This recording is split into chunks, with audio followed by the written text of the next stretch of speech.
በስመ አብ ወወልድ ወመንፈስ ቅዱስ አሐዱ አምላክ አሜን። እንደምን ዋላችሁ? እንደምን አመሻችሁ? አሜን። ወለላህሪ እግዚአብሔር አምላካችን ስሙ ለዘላለም የተመሰገነ ይሁን።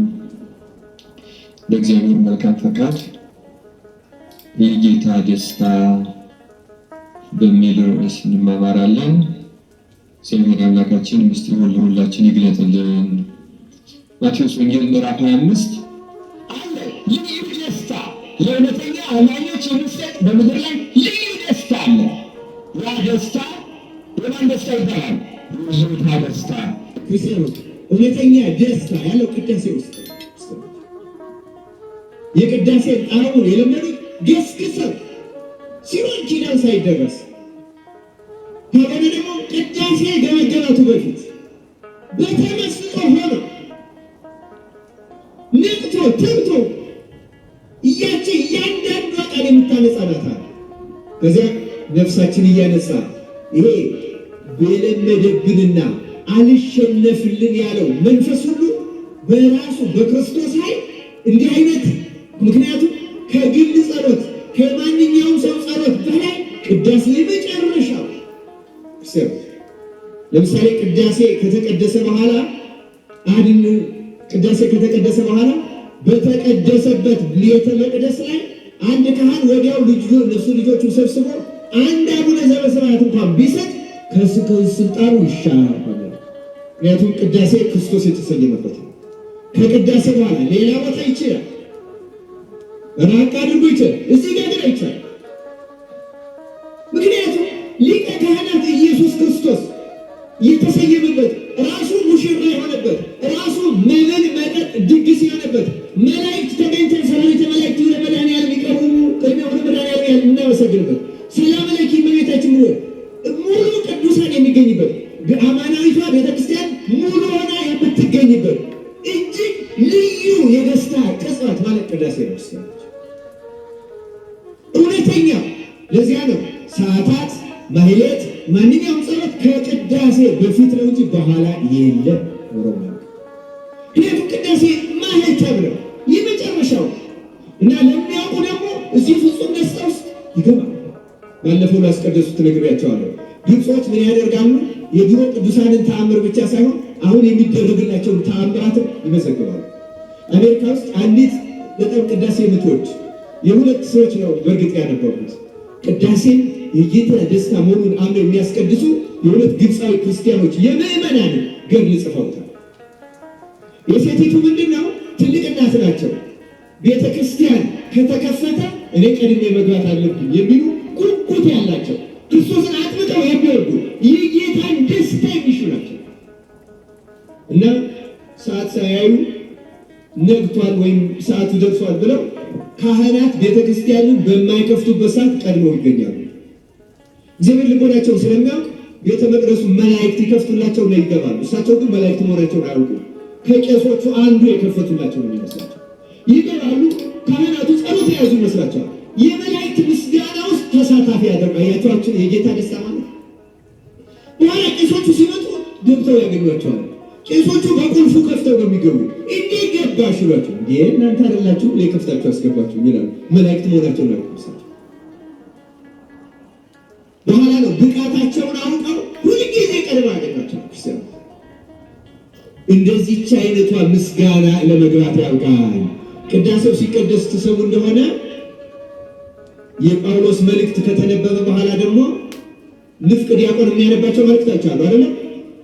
ንፍቅ ዲያቆን ከማንበቡ በፊት ካህኑ ስለ ሁላችን የሚመልደው የምልጃ ጸሎት ነው እና እዚያ ጸሎት ውስጥ እኔ የሚል ቃል አለ። ወደ ልዩ የምስጋና አዳራሽ እንድንገባ አደለን። ወደ ምን እንድንገባ አደለን? ወደ ልዩ የምስጋና ያቺ የምስጋና አዳራሽ ሥላሴ ወይም መንፈስ ቅዱስ ብቻ የሚከፍቷት ለበቃ ለታደለ ሰው እዚሁ ቤተ መቅደስ ቆሞ የሚገባበት ነው። ክርስቲያኖች ወደዚያች እንድንገባ ያደለን ያቺ ናት የጌታ ደስታ ክርስቲያኖች። ሁለተኛው ደግሞ ግብፃዊ እንዲሁ ቅዳሴን በጣም የሚወድ ስጋውን ደግሞ ሊቀበል ንቃት ትጋት ያለ እና በጣም ትጋቱን አየና ሰይጣን ሊፈትነው ፈለገ። እግዚአብሔር ፈቀደለት። አመጣና የአከርካሪ የጀርባ የአከርካሪ አጥንት ካንሰር ሰጠውና ሽባ ሆኖ በዊልቸር የሚሄድ ሆነ። በኋላ ያለቅሳል። ከሁሉ የሚያስለቅሰው ቆሞ ማስቀደስ ሳልችል ቀረሁ ብሎ እንዴት በዊልቸር ተቀምጬ አስቀድሳለሁ እያለ ያለቅሳል። ከዚያ በኋላ በዊልቸርም መውሰድ ቤተሰቦቹ ሰለቹ። ሲሰለቹ አንድ ቀን ግን ቁርባኑ ናፈቀኝ፣ ቅዳሴው ናፈቀኝ፣ እባካችሁ ውሰዱኛልና ገስግሰው አመጡት። ልክ የቤተ መቅደሱ የመጀመሪያው በር ሲደርስ እንባውን እያዘራ ጌታ ሆይ በቤተ መቅደስ ሽባ ሆኜ ቆሜ ማስቀደስ አቃተኝ እያለ ስቅ እያለ ሲገባ ቅዳሴ ሊቀድስ የተዘጋጀው ካህን የልቅሶውን ድምፅ ሰምቶ ዘወር ብሎ ሲል የሚያውቀው ሄደና ምን ገጠመ? ምን ሆነ ነው? ይኸው እንደ በኃጢአቴ ምክንያት ክርስቲያኖች እንደዚያ ነው የሚለው። በኃጢአቴ ምክንያት እንዲህ ያለ ደዌ ገጠመኝ። ቆሜ እኔ ካንሰር ነው መሞት አያሳዝነኝም፣ እስከምሞት ቆሜ ማስቀደስ አለመቻሌ ግን ያሳዝነኛል። እኛ እኮ ቆመን ማስቀደስ የሚያቅተን ማታ የበላነው ምግብ ከብዶን ነው አይደል? እሑድ ሊያስቀድስ ሰው እስከ ምሽቱ 5-6 ሰዓት የሚበላ የሚጠጣ ሰው አለ። ቅዳሜ 11 ሰዓት ብንበላው ብናቆምስ ከዚህ ያለ ጧታዊ ይበላል እንደርስ በየት ይደርሳል። ልክ እንዲህ ያለ እና ከዚያ በኋላ እንዲህ ሆነ። ካህኑ አዘነና እንዳንተ ያለ ሰው እዚህ መምጣት የማይጠበቅበትም ቀኖናው ያዛል። ለበሽተኞች ቤታቸው ድረስ ሄደን እናቀርባለን። ቤት ሂድ ቅዳሴው ሰዓት እኔ መጥቼ አቆርብሃለሁ። የካህን ትእዛዝ ሳይወላውሉ ስለሚያከብሩ ወጥቶ አሳፍረው ወስደው ቤቱ ደርሶ ከውልቸሩ አውርደው አልጋው ላይ ገደም ሲያረጉት እንቅልፍ ሸለባ አረገ። በቤታችን መጣች። ቅድም እያለቀስ በሩን ስትስም ልጅን ስምሃል አለችው። በቤታችን በሩን አይደለም የሳምከው ልጅን ነው። እኔ የሕይወት በር ነኝ አለው። ልጅን ነው የሳምከው። ልጅ እንባህን አይቶ ቅዳሴ መውደድህን አይቶ ይቅር ብሎሃል፣ ከደዌው ፈውሶሃል አለችው።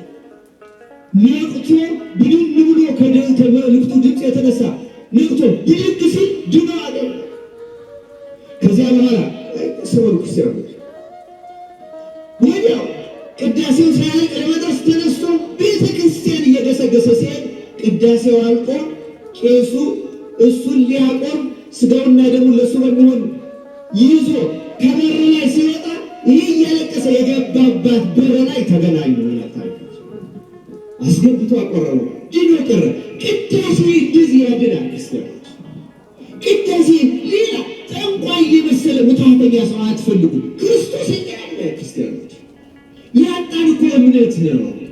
ያጣን እኮ ቃሉን መስማትና መታዘዝ ነው። ክርስቲያኖች ቅዳሴ ያድናል። ቅዳሴ ይፈውሳል። ቅዳሴ አማናዊ ደስታ ነው። ቅዳሴ ልዩ ነው። ክርስቲያኖች ውደዱት። ቅዳሴ ገስግሱ። ማታ በጊዜ ተኙ። በቴሌቪዥን አእምሯችሁን አንብላችሁ አትተኙ። ቴሌቪዥኑን ዝጉትና ትንሽ መጽሐፍ ቅዱስ አንብቡ። ነፍሳችሁን አረጋጓት። አትሌቶች እንኳን ሮጠው ልክ ሲጨርሱ ቁጭ ይላሉ። ምን ያደርጋሉ? ሰውነታቸውን ያበርዳሉ። አያበርዱ? ትንሽ እኮ አየር ይወሰዳል። እዚህ ቀን ስትባክም ከኋላችሁ አየሩ ውሰዱ እስኪ ትንሽ መጽሐፍ ቅዱስ። ከዚያ ከተረጋጋችሁ በኋላ ጸሎት፣ ከጸሎት በኋላ መኝታ። ምግብ ሳታበዙ ጠዋት እሸት መስላችሁ ትነሳላችሁ። ካልሆነ ምግብ አድክሟችሁ ጨጓራችሁን አስጨንቃችሁት በእውነቱ የዛለ የፈዘዘ ሰውነት ይዛችሁ እያዛጋችሁ መቼ ያልቃል እያላችሁ እየተማረራችሁ የቅዳሴ ደስታ ሳይገባችሁ በዚህ ልቡናችሁ ደግሞ እንደገና ሀሳብ ስትወጡ ስትወርዱ ቤተክርስቲያን ደጆቿን ጥርቅም ታደርገው። መድኃኔዓለም ደጆቿን አይዝጋብ። ይህ አይዘጋም። ስርዓቱን ጥሰን እየገባን ነው። አሁን መንፈስ ቅዱስ ግን ይዘጋል። ክርስቲያኖች አማናዊ የጌታ ደስታ የተባለው ለአንድ ክርስቲያን ነው። ክርስቲያን ወደዚህም ደስታ እንድንገባ አምላካችን እግዚአብሔር በቸርነቱ ያደለውን ስርዓቱ ገፋ ብሏል። ተወሰኑ ነጥቦችን ግን ትንሽ ማከል አለብን። ሁለተኛ የጌታ ደስታ የተባለው ቅዱሳት መጻሕፍትን እግዚአብሔር ሲገልጻቸው ምስጢራቸው ሲገባ የምናገኘው የነፍስ ደስታ። ወደ ጌታ ደስታ ገባ ማለት ነው። ስሜት አይደለም፣ ሞራል አይደለም፣ ከመንፈስ ቅዱስ የሚገኝ ደስታ። እንዲያውም አንዳንድ ጊዜ ታስታውሳላችሁ የሉቃስ ወንጌል ምዕራፍ 24 ላይ እንደተጻፈው ሉቃስና ቀለዮጳ ከኢየሩሳሌም ወደ ኤማሁስ ሲሄዱ ጌታ በመንገድ ላይ ተገኘና መጽሐፍትን ቃል ይተረጉምላቸው ነበር ይላል። ከዚያ ሲመሽ አብረው ግባ አሉት። አብሯቸው ገባ። ማዕዳቸው ባረከ። የተባረከውን ሲበሉ አወቁት ይላል። ዓይናቸው በራ።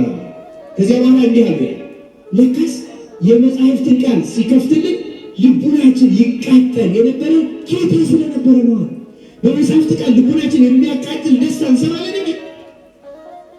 መጽሐፍት ምስጢራቸው ሲገለጥ ጅብርኩ ይገልጻል። ክርስቲያኖች እውነተኛ ደስታ የሚባለው መጽሐፍት። እንዲሁም አንድ የሁለተኛው ክፍለ ዘመን የቤተክርስቲያን አባት አንድ ሎጂክ ሂስትሪ የሚሉት በእንግሊዝኛ የጥንት የቤተክርስቲያን አባቶች ታሪክ የያዘ መጽሐፍ አለ። እዚያ መጽሐፍ ላይ አንድ አባት ጌታን እንዲህ ብሎ ጠየቀው ይላል። ጌታ ሆይ በመንግስት ሰማያት የሚጠብቀን ደስታ በምድር ላይ መጽሐፍ ቅዱስን ስናነብ ስንሰማ ከምናገኘው ደስታ ይበልጣልን ብሎ ጌታን ጠየቀው። ምን አይነት ደስታ አግኝቶ ነው መጽሐፍ ቅዱስ ያነብሳለች? እያችሁ እግዚአብሔር ለወደደው ሰው ምን እንደሚያደርግ እግዚአብሔር ለወደደው ሰው ሲማር ተነቦ እግዚአብሔር ቃል ሲሰማ እቤቱ ሆኖ የመጽሐፍ ቅዱስን ነቅቶ ተግቶ እያወራ አይደለም መጽሐፍ ቅዱስ የሚነበበው። ክርስቲያኖች 1 ደቂቃ ይበቃቸዋል፣ ቢበዛ 5 ደቂቃ።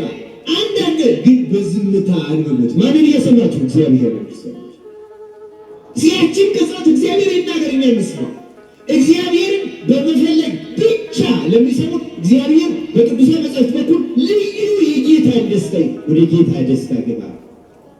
ልዩ ደስታ ያስገባል። እኛ መጽሐፍቱን ስንሰማ ግራ የምንገባው ለምን ይመስላችኋል? አይምሯችን ህሊናችን በኃጢአት ስለጠቆረ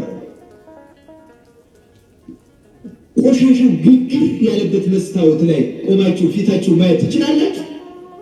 እንችላለን እንዴ? አንቺን ለምን? ቆሻሻው ነው። የኛ ህሊና እንደዛ ነው። ልክ እንደ መስታወት ንጹህ አድርጎ ነበር እግዚአብሔር የፈጠረው። በመዓት ቆሻሻ በመዓት ነገር አቆሸሽ ነው። ስለዚህ የእግዚአብሔር ቃል ሲነገር ምንም ቆሻሻ ላይ ያረፈ ነገር ከመቆሸሽ ውጭ ሌላ ትርፍ የለም። እኛም በቆሸሻ አይምሯችን ስለምንሰማው አንዳንዴ አቃቂር እናወጣለን። አንዳንዴ እኛን የነካን ሲመስለን ሁሉ ምን ለማለት እንገፋዋለን።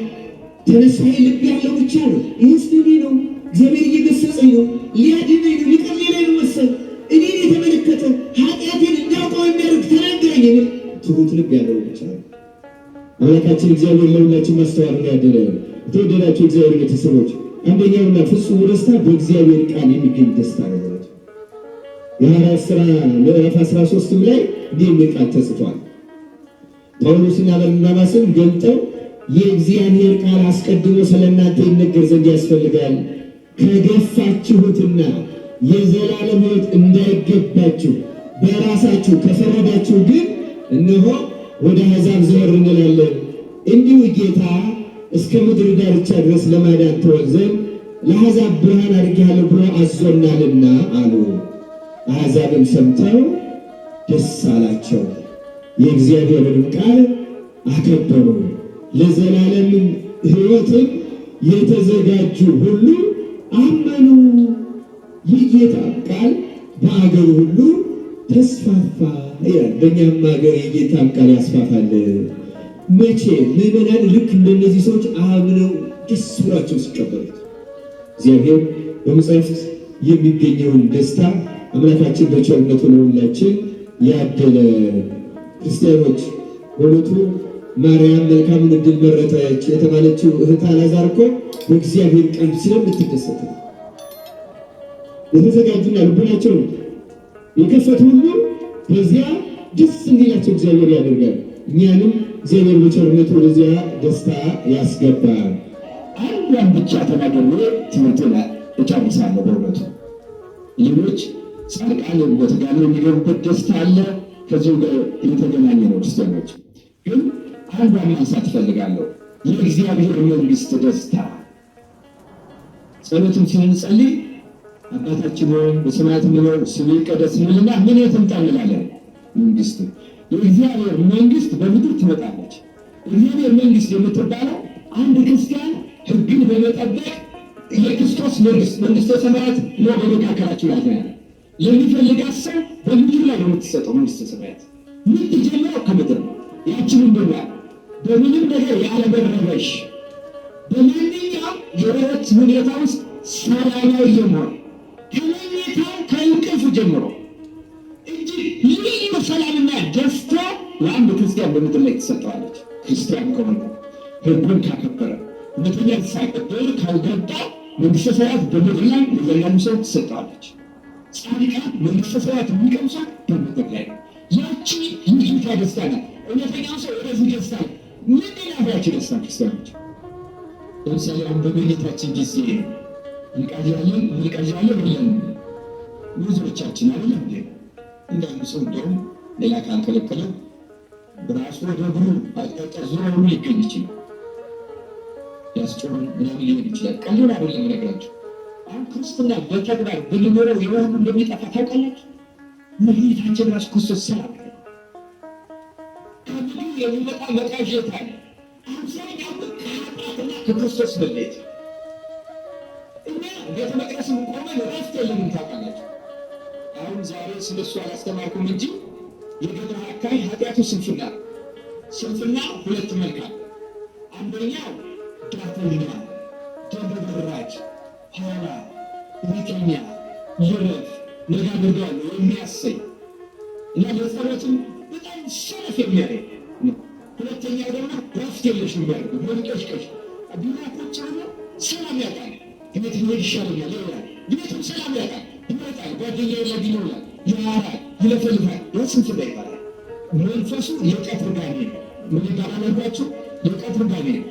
በእግዚአብሔር መታመኛ ያደረገን መዝሙር 91 ላይ እንደተጻፈ ከቀትር ጋኔን አትፈራም ይላል። የስንፍና መንፈሱ የቀትር ጋኔን ነው እና የቀትር ጋኔን እረፍት ነው የሚነሳ ቅሽቅሽ ነው ያደርገው። ማውራት ነው፣ መለፍለፍ ነው፣ መሳቅ ነው። በቃ በትንሽ ነገር ንዴታችን እንደዚህ አይነት ሰው የቀትር ጋኔን ነው የሚያደርገው። እግዚአብሔር ከዚህ ነፃ ያወጣል። ታዲያ ወደ ጌታ ደስታ ግባ ማለት ከዚህ ሁሉ ነፃ ያወጣና በምድር ላይ ይተረጋጋ ሰላማዊ እጅግ አስደናቂ ነው። የክርስቲያኖች ለሁላችንም ይህን እንበለዋለን። እግዚአብሔር ወደዚች ደስታ ያስገዳ። ምትነሳ እንግባ እግዚአብሔር ቃል ለእግዚአብሔር በመፈለግ እንስማ። ማንን በመፈለግ አልኳቸው?